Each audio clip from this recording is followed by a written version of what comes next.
Welcome to the Big Fundamental Podcast, a San Antonio Spurs podcast brought to you by Kins 5, the official station of the Spurs. I'm Jackson Floyd, and joining me this week, we've got Kins 5 Sports Director Joe Reinagel. How you doing today, Joe?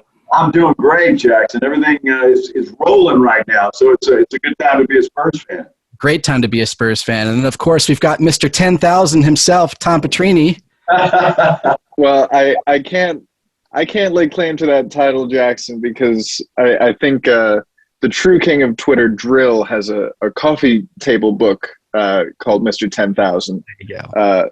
But I appreciate it. Yeah, no, it's good to be here. Love all of you guys. It's like Bernie Mac, in the movie Mr. 3000, he gets to 3,000 hits. He's Mr. 3000, but that doesn't mean he's the only one with 3,000. So that's true. Yeah, guys. And speaking of other Mr. 3000, shout out Derek Jeter, just because.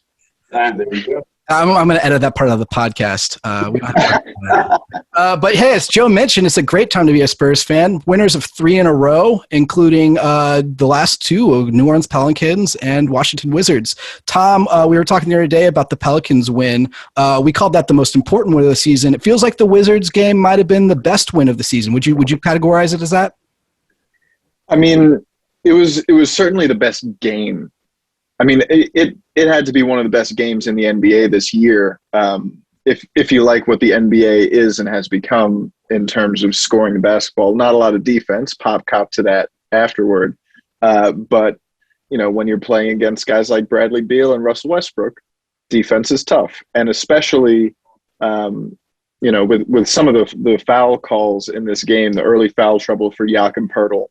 Pop said after that Pelicans win, I think, or earlier in the week, in one of the games where Jakob Poeltl was instrumental defensively, hint it's all of them, was like, yeah, he's really important back there, and we'd be in trouble without him, which is true. And there were parts of that Wizards game where, for all of the freedom of motion and scoring that was happening for most of the game, that matchup looked more like a brawl in a toilet stall, and Len was winning. Yeah. And I would never want to be in a brawl in a toilet stall with Alex Len, but if I was, I wouldn't want to do it with 3 fouls and the guy officiating the fight, watching my every move. And so we saw sort of a more timid Poeltl, which I think led to some struggles defensively. So it wasn't the Spurs' best game in terms of execution, but in terms of entertainment, I mean, the shot making both ways at the end of this game, superstar stuff. Just incredible basketball game. And obviously one that the Spurs really needed to win, one of the 2 remaining games on the schedule in the last 13 against an opponent with a losing record. So they needed to get this win. And it's not like they're a bad team. I mean, they won 8 in a row. Yeah, that's insane. Joe, I want your opinion on this because you've been around this team longer. When we see a guy get into foul trouble like Poeltl, and I'm not here to Monday morning quarterback the referees or anything like that, but I don't know about some of those calls, right? What is Popovich, his mindset and his motivation to kind of get in the face of the refs, get that technical? How does that change the game, and what kind of credit do you give to him on that? I think I give them a lot of credit for that because it's just human nature. I mean, because officials are human, right? So they're going to maybe second guess a call that they made, or maybe I shouldn't have called that. Maybe the whistle was a little too quick. Well, Pop gets in their face, and they start thinking about that a little bit. And those coaches, and it's not just Pop. Some of the others that come out and start screaming at the officials and get teed up. It sends a message to those guys that like, hey, you're really screwing up here and you need to get your act together and play a little bit better because my guys are out here playing really hard and we can't have these cheap fouls. And so I think it makes a huge difference. I really do. And Pop's a master at it. Yeah, absolutely. And I think something that jumped out to me with the officiating in that moment in particular, I mean, you had Keldon Johnson holding Pop back in one of the most hilarious photographs I have ever seen. Like, Pop looks like Mike Humphreys, our Kens 5 colleague, put like the Gandalf "You shall not pass."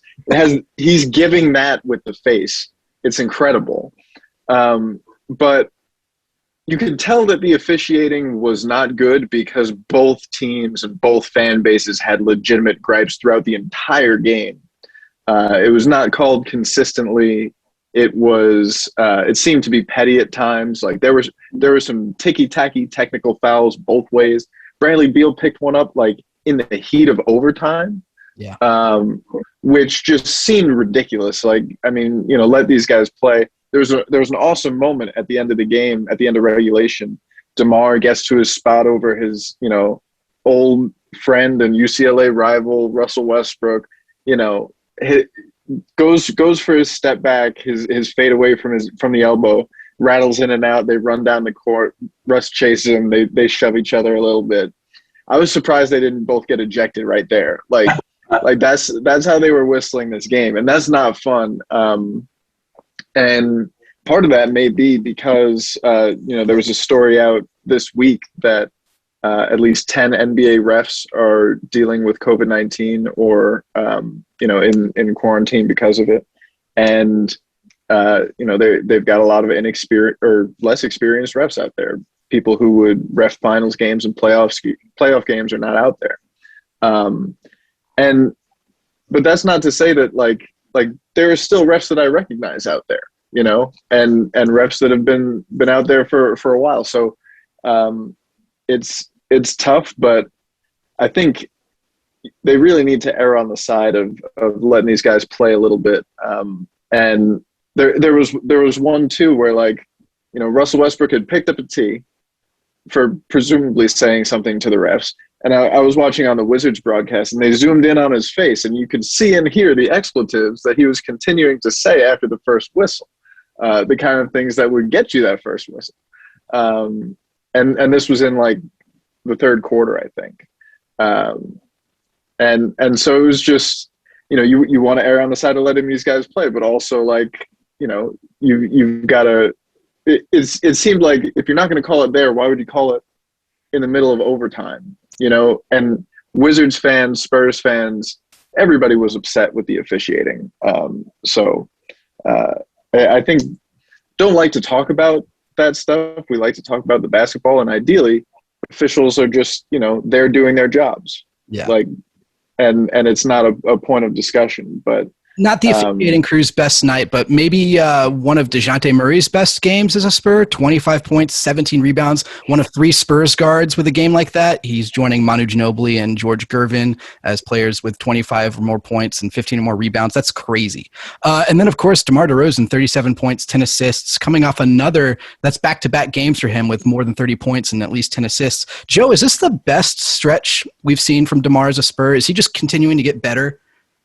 I don't think there's any question about it. And again, I think it's the situation that he's in. And that's why I love the odds of him coming back here next year, because I believe that he loves playing with this group of guys that he's playing with. And he knows that that's, for the most part, going to be the team he's going to play with in the future. Obviously, there's going to be a lot of water to run under the bridge this summer, and we'll figure out what happens. But I really believe he feels comfortable on the floor. He knows how to play with the guys that are out there with him. They know how to play with him and how he wants things. And it's just it's a really good matchup for not only DeMar, but for everybody else. You mentioned Dejounte Murray. I mean, this guy, and I don't want to say finally, he's still a young player, but I really believe that when he first came into the league, people thought this might start taking place 2 years ago. I mean, but he's starting to come into his own, really feeling comfortable. And again, I think it's the comfort level with the rest of the players on the floor. I mean, these guys just are really getting in sync and knowing how each other plays. And that's why it's really unfortunate now that, that Derrick White is going to miss some time, and because he was starting to work back into that mix and really start to play well. So I just think these guys, all of them, enjoy playing together, and they really have a good feel for one another. And DeMar is really taking advantage of that. Yeah, and I'm glad you mentioned Dejounte there, too, and what he's grown into throughout the season. Because, I mean, you look back at this Wizards game, he was the guy hitting the buckets in the overtime. DeMar got them there. DeMar took over in the fourth, but it was Dejounte who was the best scorer on the floor in that overtime. I mean, DeMar got to the free throw line. He had 3 free throws, but Dejounte hit some big shots. Keldon hit some big shots in the overtime as well. Just a great performance from them. And going back to the benefits of them, too, Tom, if DeMar does leave and go somewhere like the Knicks, do you think teams would start double teaming him? Is there an advantage here? The fact that he doesn't get double teamed for the Spurs? What is the deal here with how teams are playing him? Yeah, so this is a good question that a lot of people who have watched DeMar DeRozan beat their teams have asked, like, why wouldn't you double him there? Yeah. But the reason really is that DeMar has truly blossomed as a passer here, especially this year. I think after last night, he has a dozen games this year with 10 or more assists, which is more than he had in his entire career up until this year. I think he's absolutely playing his best ball as a Spur right now. I think you could argue that he's playing his best ball of his career. And last night, we saw a incredibly high-scoring game, but there were not a lot of three-pointers shot or made by either team, right? And you think about the way DeMar attacks, right? He's going downhill. He's attacking in pick and roll, isolations, post-up. He's trying to get to the rim, or he's getting open space in the soft underbelly from mid-range and pulling up from there, right? And so a lot of his passing opportunities out of that come from kickouts and getting it to guys at the three-point line. There were 3 different buckets last night that Keldon Johnson got where he caught the ball in the short corner with really not much space to work and then got to the rim for a score. Dejounte Murray is another guy who he can space the floor. He can hit threes. He can shoot them and force the defense to respect him out there, but he's more dangerous attacking the basket, right? And, when DeMar collapses the defense, engages multiple defenders, gets them out of position, and then kicks it out to somebody who's got an open lane or a pretty open lane or a defender out of position, it gets things going for this Spurs team. But as far as the growth of, Dejounte Murray and Derrick White, I mean, the two of them together, Derrick was just hitting his stride, man. This is going to be his 4th time this year dealing with this is his 3rd foot injury, and he also recovered from COVID.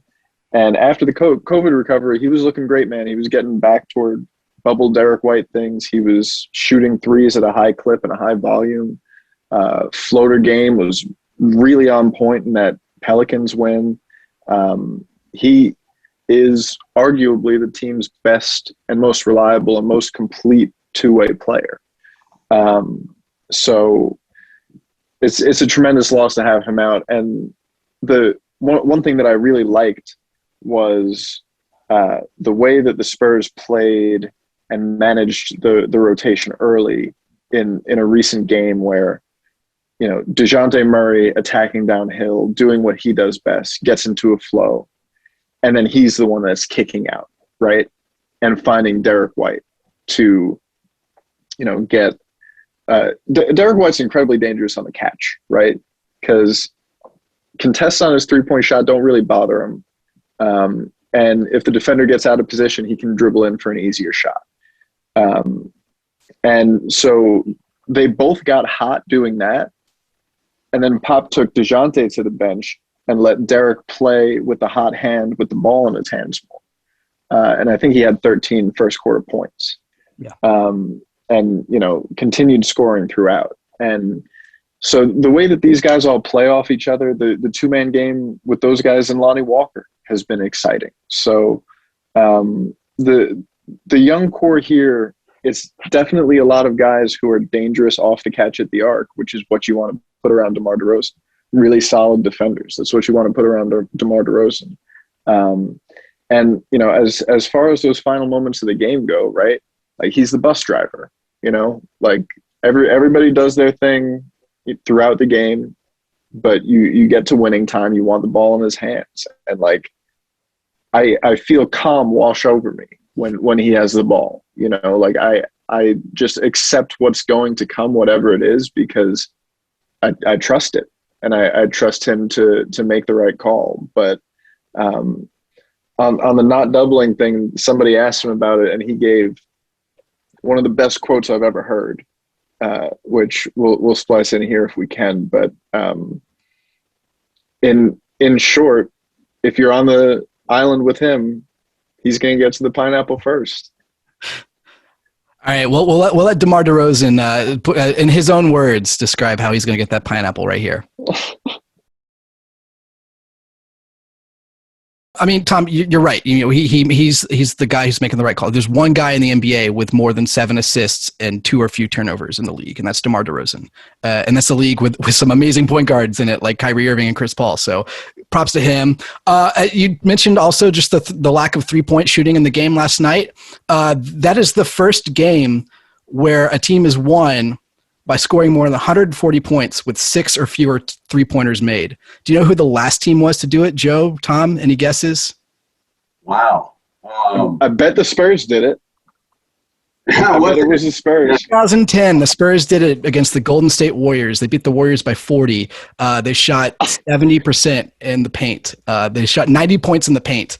It's just a wild game. Matt Bonner was 10 for 10 in the game. So I need to pick up the film on that one. Oh, yeah, that's going to have to be a big fun throwback breakdown. To the game where Matt Bonner's best game is where. Tom, you start talking about the loss of Derrick White and what that means for the team. As we just mentioned, too, you know, the Spurs didn't shoot a lot of 3-points last night. They don't shoot a lot of 3-pointers to begin with. You know, the 20 as the Wizards broadcast like to point out, I don't know if you guys listened to the Wizards broadcast last night, 29th in the league for 3-pointers taken, 29th in the league for 3-pointers made. Derrick White leads this team with free throw attempts. 3-pointer attempts. He's taken 7 3-pointers a game. That's not good to take that out of the rotation. We don't know how long he's going to be out. The last we've heard from the Spurs is he's out for the Miami game up next. That's as far into the future as they're going. But Joe, who replaces him? You know, the Spurs are a next man up kind of organization. Last night, Patty Mills took the wealth of the minutes after White went out. Do you see them running with Mills more, or does a guy like Walker or maybe Devin Vassell get more playing minutes here? You have to, right? I mean, Lonnie Walker's got to be the guy. He's got to. This is an opportunity for him, obviously, to come in. He's been up to the challenge before, but I think he's the guy that really has to step up and take those 3-pointers. He's not afraid to do it. He can shoot those things. And so, and then Devin Vassell, it's really kind of a mystery to me why this kid doesn't get more minutes. And you know, watching Pop over the years, you know, you kind of try and figure out what he's thinking and what he's trying to do. But with Devin Vassell, I just don't get it, because every time this kid hits the floor, he plays well. I mean, I for the most part, I mean, he proves himself. He's got a pretty good grasp of what he's doing. But for whatever reason, right now, Pop just does not trust him completely, and it really baffles me. So obviously Lonnie Walker, but you got to figure Vassell's going to get some time as well. And then Patty Mills has got to step up too, because obviously he's going to be relied on. He's relied on a lot, but he's going to have to, you know, come around and hit some 3-pointers as well. So, you know, it's going to take more than one guy, I think, to replace what Derrick was being able to do here over the last couple of weeks or so. Yeah, and I was trying to box in what Derrick's contribution was to the team as just 3-pointers as well. Like, he's probably the best all-around two-way player on this team in terms of what he provides the offense, the defense he can provide, the individual man-to-man defense. I mean, Dejounte's up there as well. Tom, you were talking about, you know, not a lot of defense played last night, but individually, Dejounte had some tremendous plays, getting in there between Beal and Westbrook on one handoff to knock the ball away and open up a transition basket. In overtime, like in the heat of the game, and you've got Russell Westbrook literally just handing the ball, turning around back to the basket and handing the ball to Bradley Beal like 35 feet from the basket. Yeah. And Dejounte just came in and blew it up.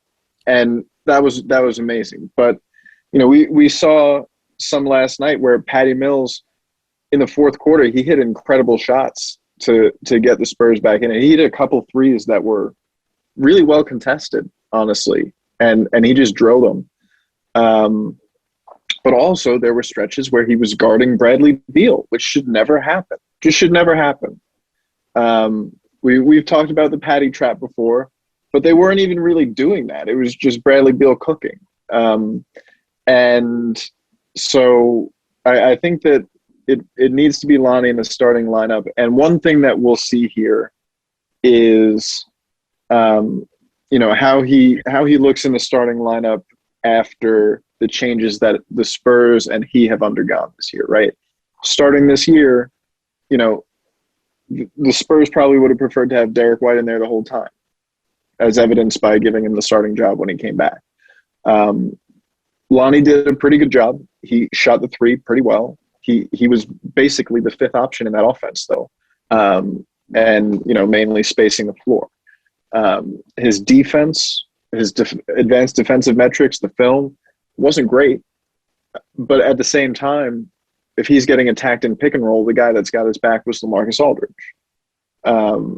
So I'm interested to see how that part of his game looks in the starting lineup with Jakob Poeltl. And I'm also interested to see if he can bring that intensity, that, alpha mindset, basically, that he can have and display on the bench some nights to the starting unit. Because, on nights when DeMar DeRozan's out, he's got that mental green light, like, I'm going to go do me.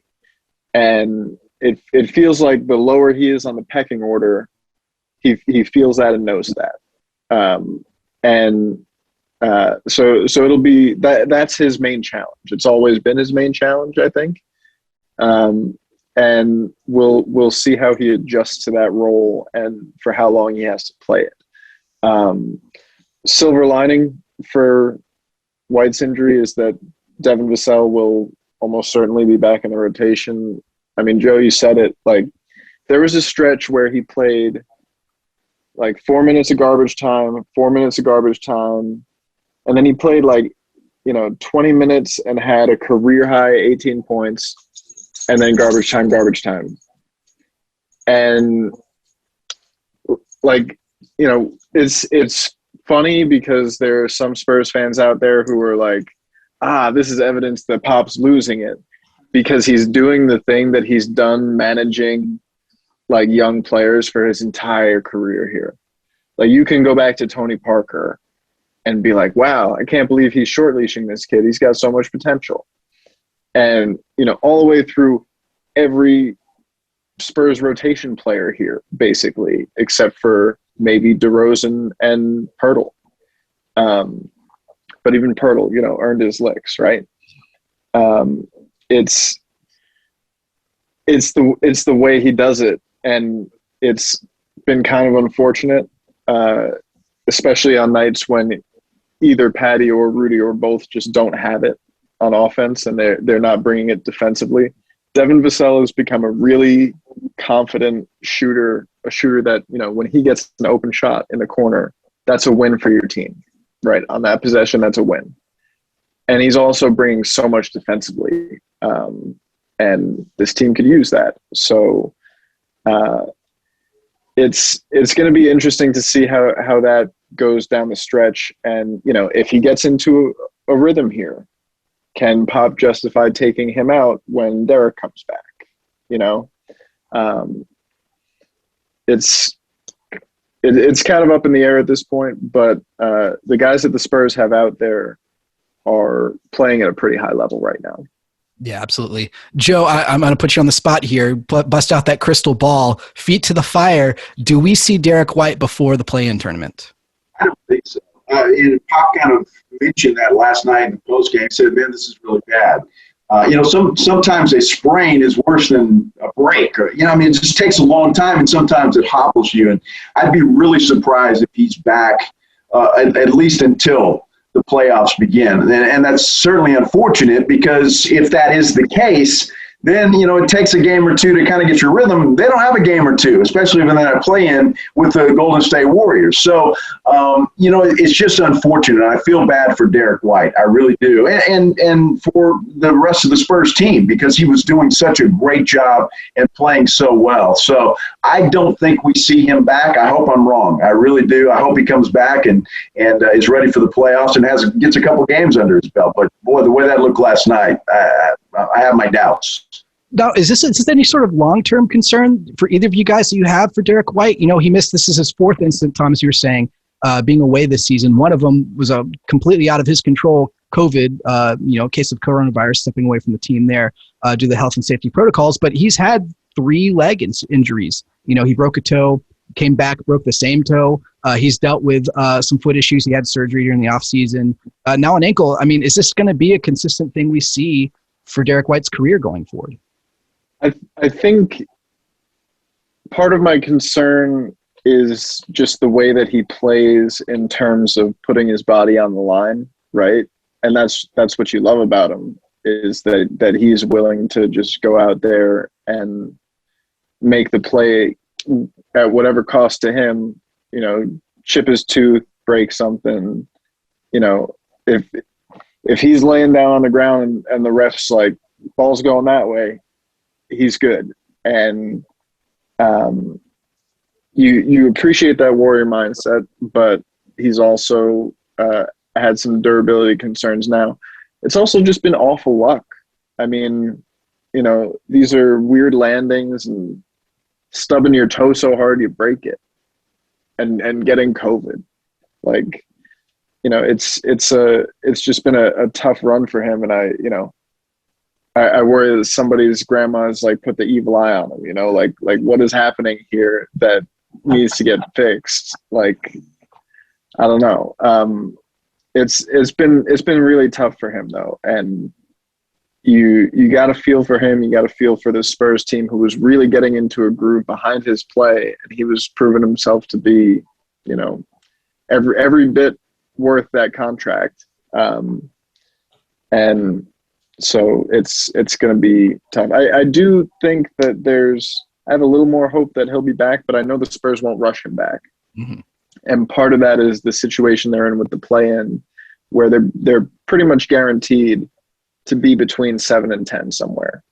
They control their own destiny in those terms, and they're not going to even if it was a hot race and they were fighting for their lives, they wouldn't rush him back if he wasn't ready. Yeah. We'll talk a little bit about where they stand in the playoff scenario and what we see. We'll kind of make some predictions here for where we see them ending up. Joe, do you have any concerns about Derrick White's? I don't. And I agree with Tom. I think the things that have happened to him this year have just really been bad luck. And even last night, honestly, when you watch an NBA game, I'm really surprised that more guys don't roll their ankles more than they do. I mean, with all the feet that they're coming down on in the paint, when there's, 5, 6 guys inside fighting for a rebound. I mean, it's really fortunate that doesn't happen more often. And I think last night with Derrick, and I tried to look at the video over and over again, it looks like he just kind of clips Jakob's foot. And I think that's what really started the turn, and all of his weight comes down on that thing. And so, it was just rotten luck. It really was last night. So, but I think Derrick's going to be fine. Again, he just needs to get out of this year, move on to next year, and hopefully things will be much better than they have been for him. Yeah, and maybe some parts of an off season helps, right? Not having days off or whatever it was this past season. Like, Joe, there's a reason that football coaches, they see their players go through the equivalent of like a couple car crashes a week with the impacts they put on their bodies. You can go skydiving in the off season, do whatever you want, just do not get on a basketball court. Right? Yeah. And it's a risk, especially these are big guys, Yeah. It's even Derrick, who for the NBA isn't that big. That's 6'4" and a whole bunch of muscle coming down on one very badly twisted ankle. So we'll see if it's a grade 1, 2, or 3 sprain. If there's any ligament damage, if it's a high ankle sprain, that might make it a longer recovery. We're not doctors here, and we're just going on what we've been told from the team. But obviously, wishing the best to Derrick White, and just a shout out to one of the most wild defensive plays I've seen by a guard. He's the king of guard blocks in the league right now. He went up against a 7-footer in Jackson Hayes, snatch blocked him with 2 hands.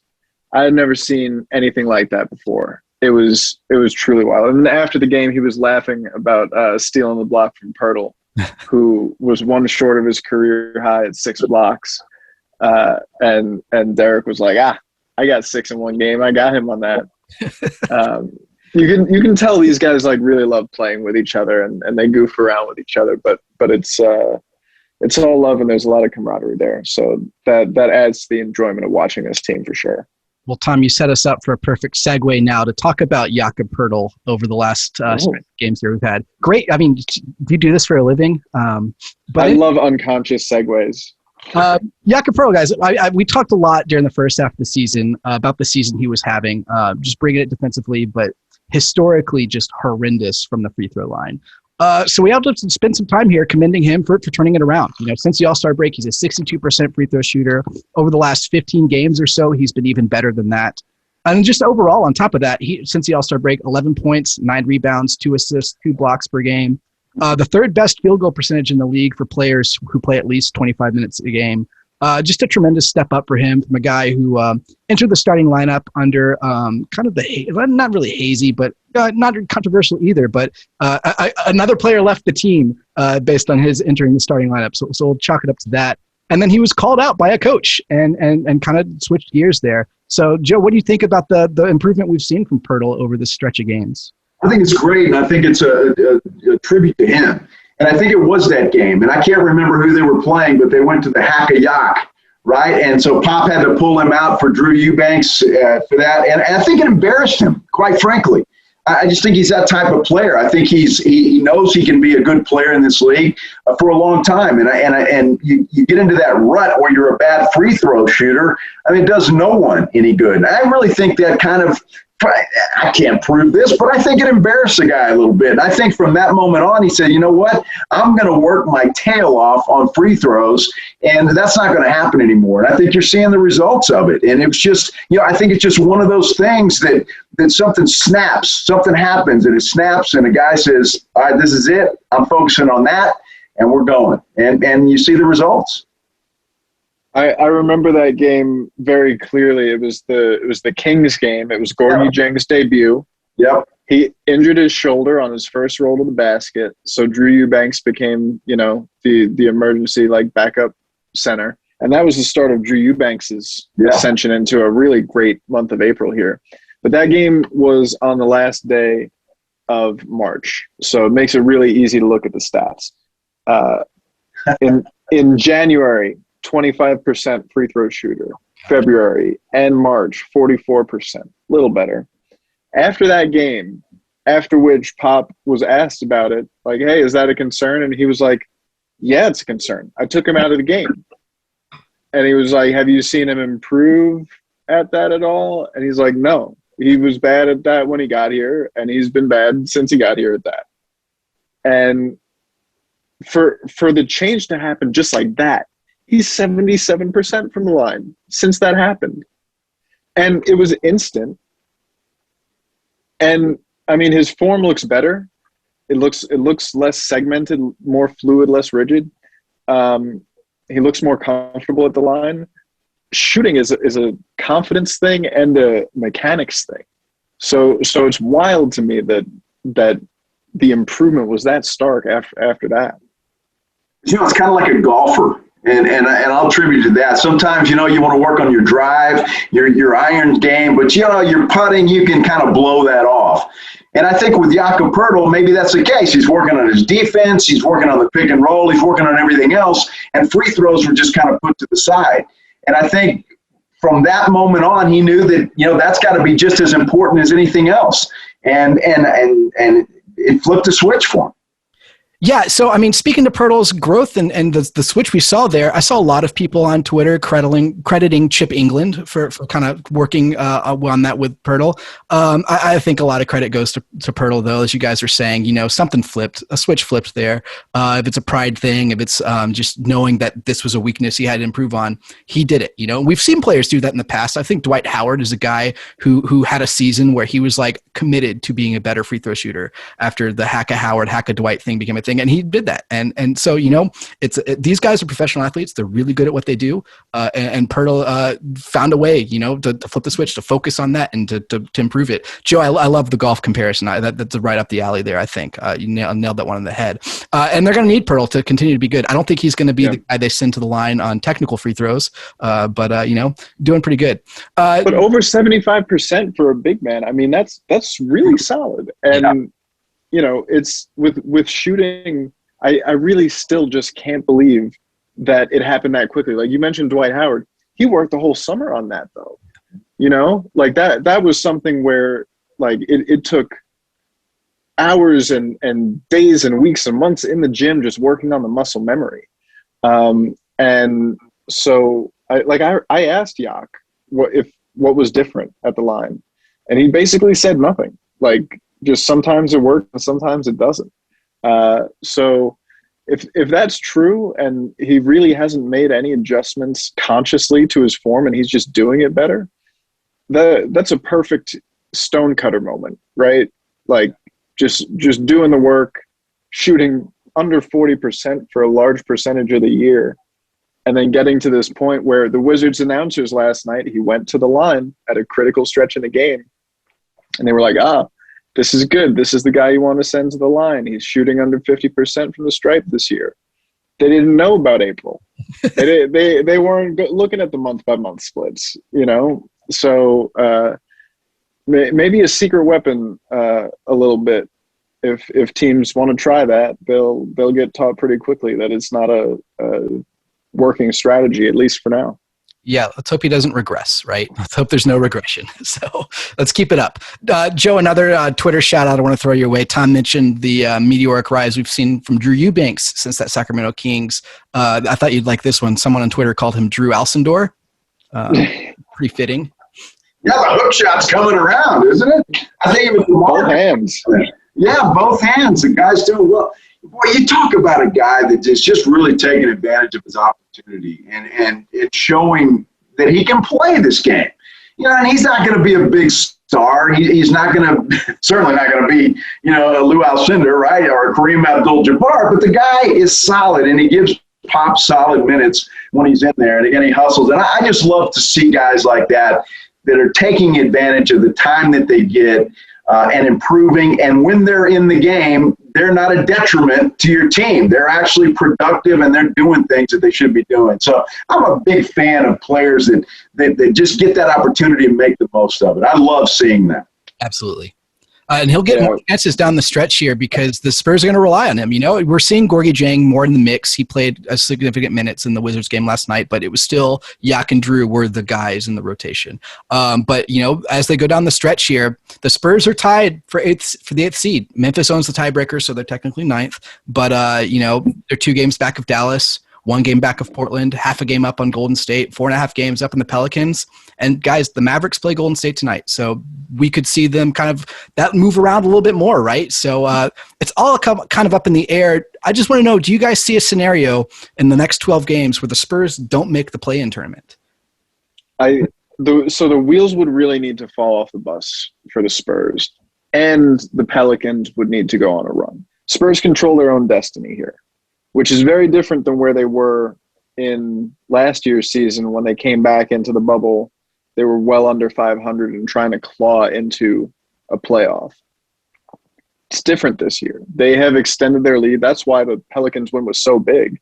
The magic number is 7 now. So any combination of 7 Spurs wins and Pelicans losses will secure San Antonio's spot in the play-in. It would be very hard for the Pelicans to get there. You know, I'm not going to make any snide jokes here about like how the league would definitely want the Pelicans in there over the Spurs, because even in the victory last night, the more marketable thing for a lot of accounts was Bradley Beal and Russell Westbrook's numbers in the loss. But like, you know, so if the fix is in, that wouldn't be great. I don't think the fix is in though. I think that the Spurs are going to get at the very least to the bottom half of that play-in. And if they get to the top, even better, because then they'd only need to win 1 game and they could afford to lose 1 too. There's a very slight chance that they catch Dallas for 6th, but even if they do, they would need both Portland and Memphis to fall as well. So, you know, that's essentially 3 coin flips you need to win if you're playing well on top of that. And we know that the Spurs schedule is tough here, but even though the schedule is tough, I think they're in pretty solidly going to be in that 7 to 10 range because it's so tightly packed. Yeah.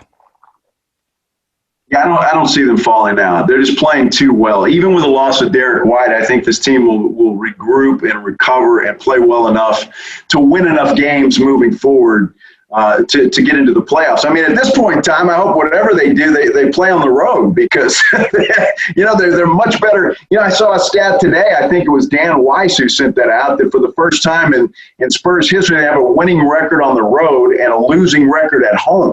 I mean, and that's unheard of. And I know it's different times, and the home court advantage doesn't mean what it normally means during a regular NBA season. But, this team, for whatever reason, is right now just playing better away from the AT&T Center than they are at home. And so they're going to make the playoffs depending on where they get. Obviously, I'd rather see them move up a little bit where they've got a little wiggle room.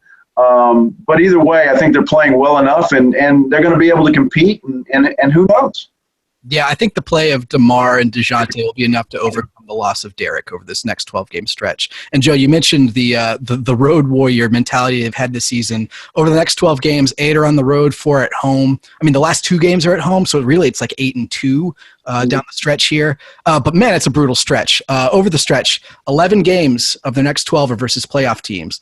2 of those games are against the 2 best teams in the East. They play the Milwaukee Bucks. They play the 76ers and the Brooklyn Nets. 4 of the games they have left are against the 2 best teams in the West, between the Utah Jazz and the Phoenix Suns. It's going to be a slog from here on out, but it's been a slog this whole season. They're prepared for it. They just got to beat Sacramento. You can't lose that the one easy game you have left. And Sacramento beat Dallas last night. Chimezie Metu was hitting threes and talking smack. Good for you, Chimezie. Yeah, Tom, are you worried about a Chimezie Metu revenge game here on the schedule coming up? Chimezie Metu already got his revenge on the Spurs because it was him who Gorgui Dieng sprained his shoulder on.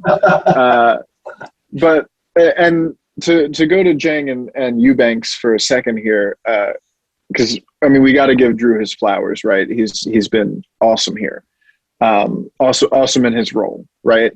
I do think this is about as high as he can be, especially right now in his career. And I think it's interesting. A lot of people get wrapped up in Pop always plays the old guys over the young guys. Not necessarily, right? Because Gorgui Dieng has been in the NBA for maybe longer than Drew Eubanks has been playing basketball, right? It's about trust with Popovich. And Pop has seen Drew work, has had him in the building for a longer time. And even though Dieng is bigger and shoots better and, more of a potential upside play, Pop is going with the guy who he knows and trusts a little better. So I think, especially in these last dozen games, I'd love to see more of Dieng and what he can do and what he or a player like him could bring to this team. Because at a certain point, what you have in Drew Eubanks, right? And what you have in Rudy Gay and Patty Mills. But there are players on this team with, crazy physical profiles, younger guys, people who can, change the game, make an impact. And Pop's rotation has been pretty rigid here. So resting guys to, keep them fresh is another thing, right? And that balance for the rest of the season is something I'm going to watch closely. Because how many more games can you run DeMar like this without giving him another day off? Absolutely. It's tough for me to cover these games one with 1 day in a row of break. I can't imagine playing it. Yeah, Joe, what were you saying about the back-to-back? Yeah, these back-to-backs, I know they have one coming up Sunday, Monday, and then, 2 games in a row against Utah. That's going to be a tough little stretch right there. So you're hoping they can get more of those than they lose. But again, it is tough. And we've talked about this before. Even as in great a shape as these guys are, it's just brutal. And you guys know, because you've been on the floor watching these games, how physical these games – and TV doesn't do it justice. But you're on the floor and you hear these guys and they're slapping each other and they're banging each other. And it just wears on your body. There's no doubt about it. And so it's a tough stretch coming up. It's going to be interesting to see, how some of these teams play, especially when you get down to the end with the Phoenix Suns. Yeah, do they have to play? Are they going to just, rest their guys? So a lot of that will factor in as well. Joe, that's an excellent point. This is a brutal schedule for everyone, not just the Spurs, right? Yeah. So as we go down this stretch playing 11 playoff teams, maybe the Spurs are the team on the schedule for teams to rest their guys, Maybe we won't see James Harden and Kevin Durant and Kyrie Irving in the Nets game. We might see one of the three. Maybe we don't see, Rudy Gobert in the Jazz game, in one of the Jazz games, right? So that might play to the Spurs' advantage. That's why I think, Tom, you're right. The magic number is 7, but the games we see in person on TV may not be as tough as the games they look on paper. And real quick, Tom, just a quick aside, you were talking about the chemistry and the trust that Popovich has in these players. Sometimes the guys making the rotations are the guys that the players trust, that all of the players have a bond with. There was a game when I believe DeMar was out. A few of the guys were out. I think Dejounte and DeMar were both out. Their starting 5 were all guys who had time in the G League with the Spurs and played together with the Spurs. And we saw Shamanich and Eubanks that kind of gel on the court, right? And it was really awesome to see. So just something cool that you see on this from the Spurs team who trust the players, who trust themselves, right? I can't think of many other teams who might roll out a all G League starting 5. So pretty cool. Before we wrap up, guys, I just have one last question I want to address, and it's something that DeMar DeRozan brought up recently. He said this team isn't the team. This team is better than what the record reflects, and we've said it through the season. I think they peaked as the 4th seed in the West for a while before things kind of took a tumble, and then of course they missed time from COVID. Had a really tough back half of the schedule. It's been a lot of basketball for this team, and right now they're sitting in the fringe for that play-on game. They control their destiny, but there is a chance they don't make it, right? Are they better than the record suggests? Who is this team to you guys? Joe, what do you see from the Spurs team? Are they better than what's represented in the record? Yeah, I absolutely believe they're better than that. And we've seen it over the last few games. I mean, the way they've played, they're playing the defense they're playing, with the exception of the Washington game. That's an anomaly, I think. But for the most part, their defense has stepped up, and they're playing well together. But there's so much talent on this team that I think you're going to see that from time to time. This team is going to be so much better next season than they are this season, just because of the seasoning that they've gotten going through the slog that they've been through this year. So they're young, but extremely talented. And I think when they all play to their capabilities, this is a really good basketball team. Yeah, I think, every battle that these guys have been in this year against good opponents and bad, won and lost, has helped them develop. And I said before the season started, this team will be closer to a guaranteed playoff spot than they will be to the lottery, as long as there aren't, significant injuries. And there were pretty significant injuries. There's been a lot of adversity that this team has had to deal with beyond their control. And even still, at this point in the season, they're still closer to a guaranteed playoff spot than they are to the lottery. So you've got to look at that as a successful season so far. And you've got to look at the Spurs as a team who are the kind of team that other teams don't really want to play too much in a one-game play-in, because they have been kind of, through circumstances, beaten down a little bit, but just sort of hitting their stride at the right time. So I think that it's been really cool to watch this team grow throughout the struggle this year. It's something that'll help them years from now, but it'll also help them down this stretch here. They're battle tested this year. There are not many situations that they can get in where they won't be able to say, we've come back from worse. We've played better teams. So I'm excited to see what this team has in the tank down the stretch. And for Pop, we know it's never about the team in front of them. He doesn't watch film, right?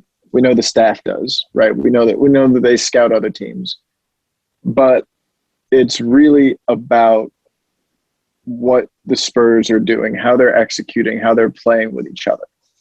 And that part of it has been at a really high level here. Yeah, you spoke to adversity. I mean, one of the biggest stretch of adversity they've had, aside from maybe the COVID outbreak in which 5 players were away from the team, was losing LaMarcus Aldridge.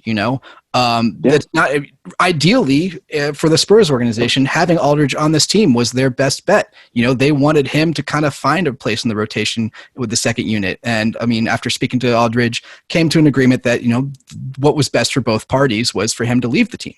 But how many teams lost a star player, one of their 2 most important players going into the season, and was able to rebound? I look at, different circumstances, obviously, but the Houston Rockets, lost James Harden and Russell Westbrook.